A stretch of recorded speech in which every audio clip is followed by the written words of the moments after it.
people meet me and they think, oh my God, like I had no idea. I thought you were from a different country.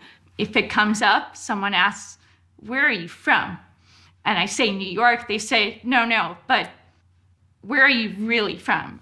I usually let them talk and figure me out first and figure them out first. And also I just think it's very awkward to be, hi, my name is Becca, I'm deaf. This is the cochlear implant that I used to hear with. It's got a magnet, it's got the part that goes behind my ear, and here's the microphone, here are the volumes.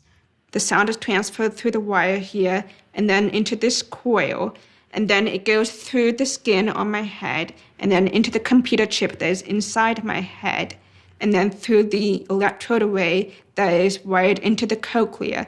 And then the sound, once it gets through the cochlea, it sends the signal to the brain. And then I guess to the side is generally what it looks like.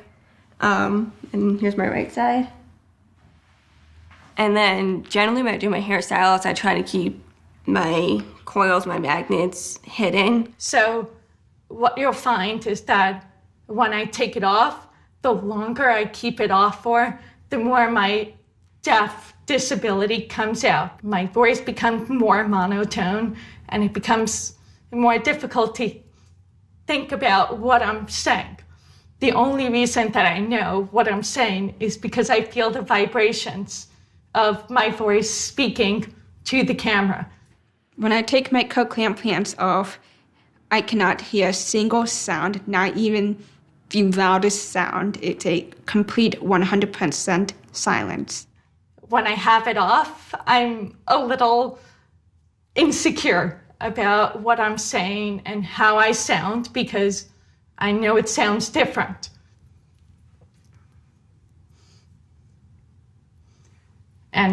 But the second I put it on, I find that my voice goes back to normal.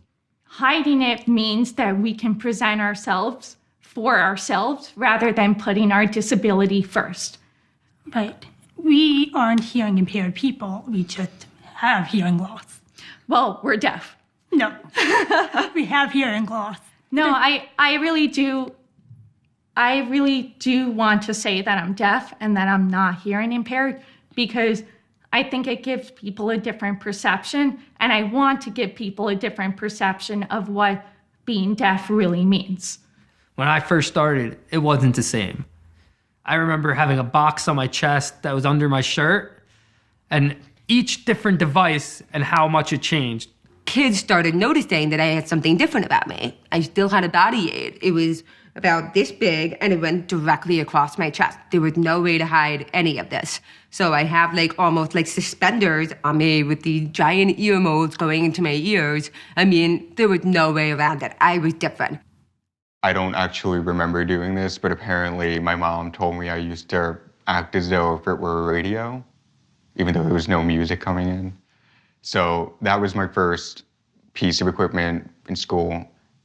I don't remember it ever being a problem other than, I can't be in a water balloon fight was pretty much the extent of it, which was disappointing, but, I managed. When I was little, I hated the hearing test a lot. I hated them because it was having to sit in a room and be forced to acknowledge that there's something I'm not good at and that there's something that's harder for me. And it sucks to spend an hour, 2 hours, however much time it does, to be over and over and over, every beep, every word reminded that you're not doing well. I am not somebody who fails tests. Things got difficult for me when I started to excel. And the mainstream kids who weren't excelling couldn't understand why they weren't and I was. And that's when things started to shift. That, yes, I'm different. Yes, I have trouble hearing. So therefore, I'm not supposed to do as well. I tried so hard to be quote unquote normal.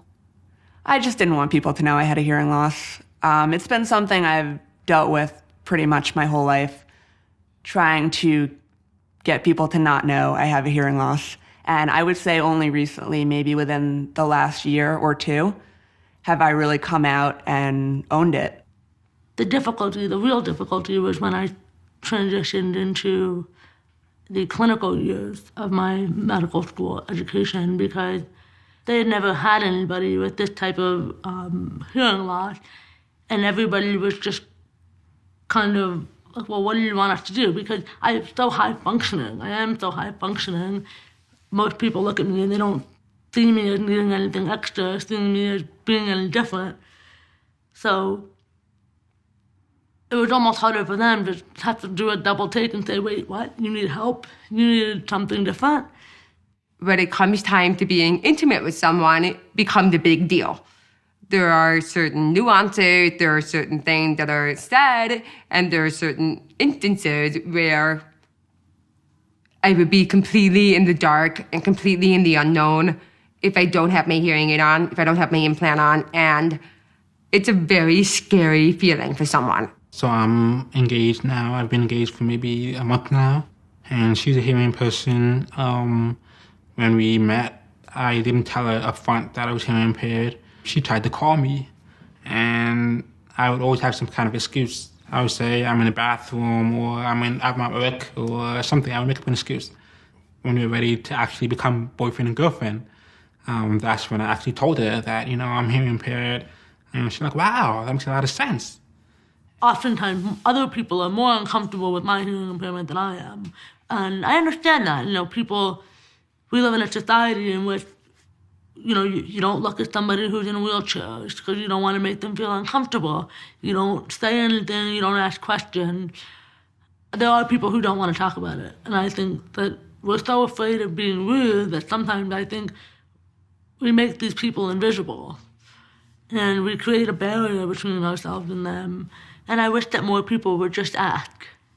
There was definitely a period of time that I had trouble finding a job. I was really unhappy. Every once in a while I would get the question, how are you on the phone?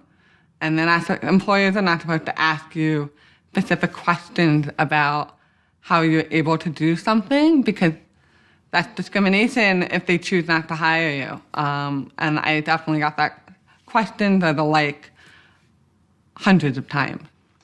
But the risk is that they don't know. I don't know what I don't hear, and I can't always tell them that. And the risk is you're going to be able to keep up. I didn't have to use, oh no, my battery's dying. Do you have a spare battery? Yeah, of course I do, yeah. I have a spare battery. I keep every day. I always have a spare battery pack in my wallet. So, and a cochlear implant up here.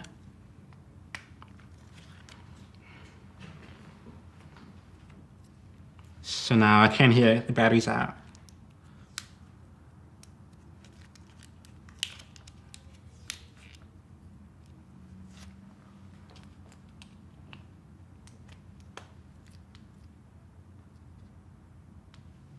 That's it. And we're back. I mean, it's technology, your phone breaks, my hearing aid breaks, my cochlear implant is broken. You adapt. A couple of weeks ago, my cochlear implant actually broke. And I had texted my mom being like, my unit broke. And my mom was like, your AC broke? And I'm like, no, Mom, my implant broke. And she was like, your dental implant? And I'm like, Mom, my hearing aid, my implant, my cochlear implant. She was like, oh, I forgot, sorry. And people ask me questions all the time, like, do you hear music? Do you hear sound? What do you hear? What does it sound like? I don't think anybody really understands unless you live with it. Because you can't replicate it. You can't explain. That first mapping experience is a completely bewildering one. The audiologist turned it on, so to speak, and I'm like, all I hear is cracks and beeps, and this is not working, hello. She's like, wait a minute. And even within the span of 10 minutes, something clicked into place. It was surreal. And I had that weird sort of spasm in my body when they turned it on, because it's just, life's being shot back into you. I think getting my cochlear implant was probably one of the most emotionally difficult times.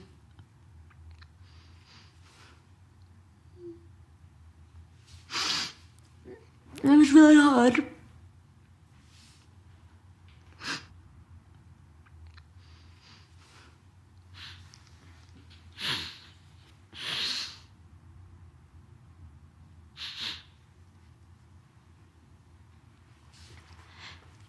I had just graduated from college and had just moved back from LA. I needed to do something, and my audiologist had made a really good point to me. She'd been trying to get me to do it for years.